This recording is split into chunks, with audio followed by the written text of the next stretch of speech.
Thanks, Anna. The headlines in the southeast today. 7 years of sleepless nights. The family of Georgina Garsala and police ask those who know what happened to speak out. Some people say to me, oh, I don't know how you do this, I don't know how you keep doing this, but as a mum, I think, how could you not?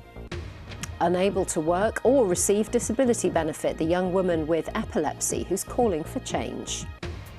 And over the next few days, it is going to be staying pretty chilly. Most places dry, but occasionally a scattering of showers.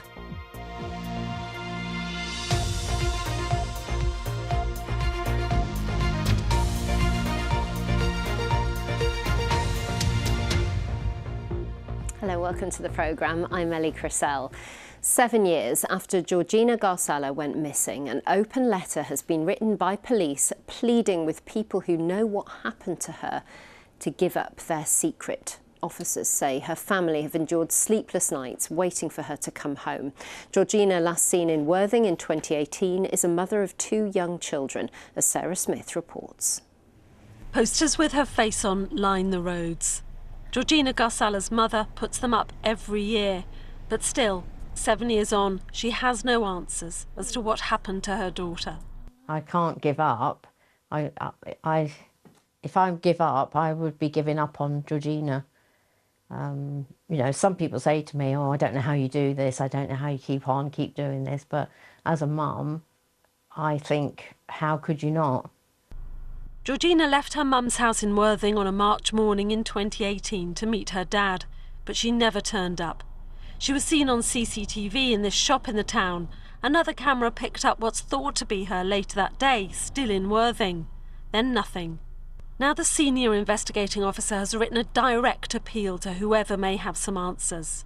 7 long years you've kept a secret, he says, that is causing so much pain and heartbreak. Isn't it time you gave it up?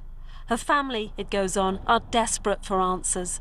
They've endured sleepless nights, replayed conversations not realising they would be the last, unable to move forward.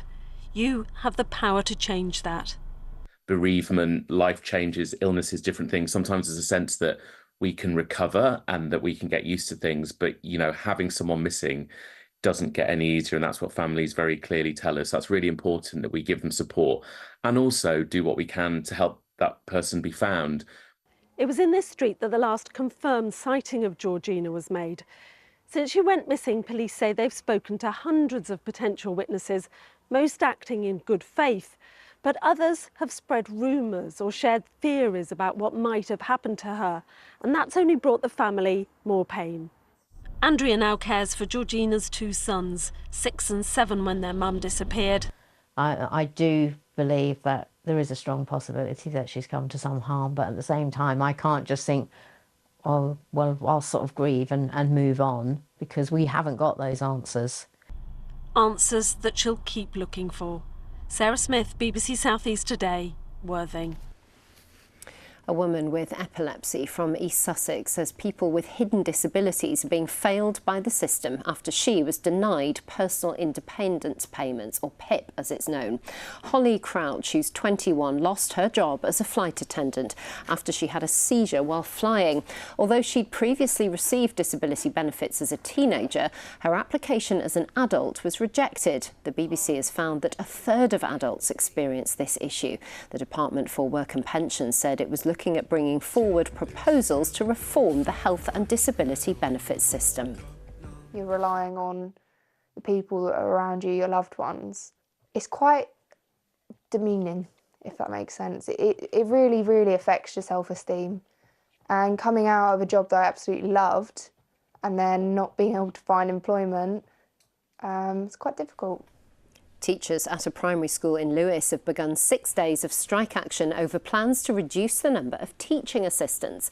This was the picket line at Weston Road Community Primary earlier. The National Education Union says cutting TAs from 11 to 6 will have a significantly negative impact. East Sussex County Council says the proposals are necessary to both balance the budget and meet legal requirements. It's 40 years since the end of the miners' strike. The Kent pits were among the first out and the last back to work as members of the NUM campaigned for those who were sacked during the year-long strike to be reinstated. That never happened, but those who claimed they were unfairly treated are still fighting for justice, despite now being in their 70s and 80s. Peter Whittlesey went to meet the former miners from Betshanger near Deal. There are only 3 pits in Kent, but it's one of the most militant areas in the country, where 42 miners have been sacked since the strike began. Alan Dingerbell was one of the miners who was sacked during the strike.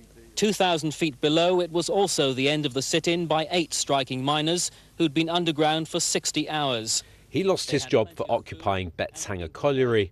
The sit-in was organised to prove the pit wasn't flooded. He struggled to find a job for years as he was put on a blacklist for his prominent role in the strike. We was blacklisted for 10 years.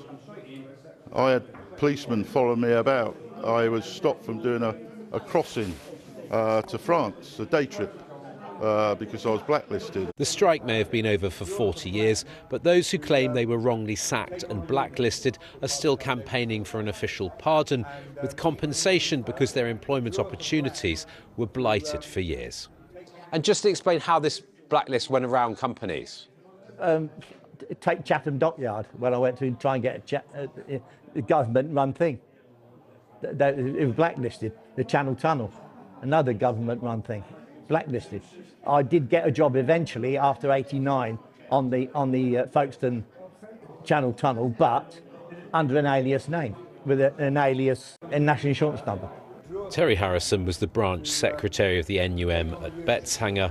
When the men went back to work, it was not an happy ship.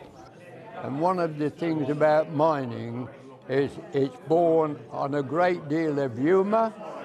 And when they went back to work, they'd really lost a big part of that, and there was great unhappiness.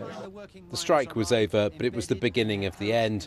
The industry never recovered, and within 4 years, the Kent coalfields were closed. Peter Whittlesey, BBC South East Today, Betshanger.